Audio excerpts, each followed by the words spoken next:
boy was amazed to discover so much gold on this barren island. He excitedly jumped down the slope and, seeing the gold scattered everywhere, forgot everything else and began frantically collecting the treasures on the ground.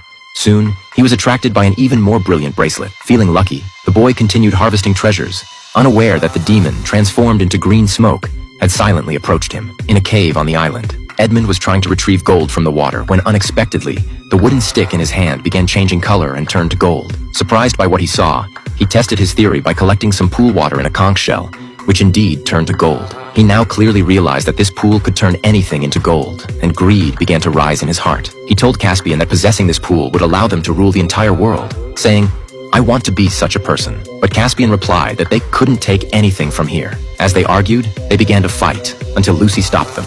Only then did they remember their mission, to find the swords held by the 6 lords. They discovered that the golden statue in the water was actually one of the lords, and because his sword was enchanted, it hadn't turned to gold. As everyone prepared to leave, they discovered their cousin was missing.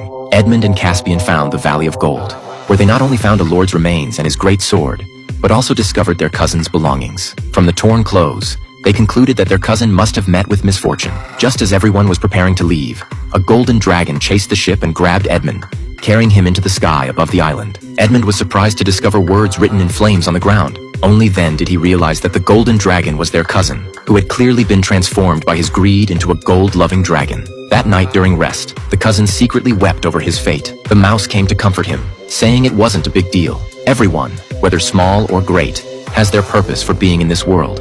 And as long as you have the courage to face it, you can create miracles. Encouraged by the mouse, the cousin finally overcame himself and became brave and righteous. The next day, following the star's guidance, they quickly arrived at Star Island. Near Aslan's table, they obtained 3 more swords. So far, they only needed the final sword to break the spell.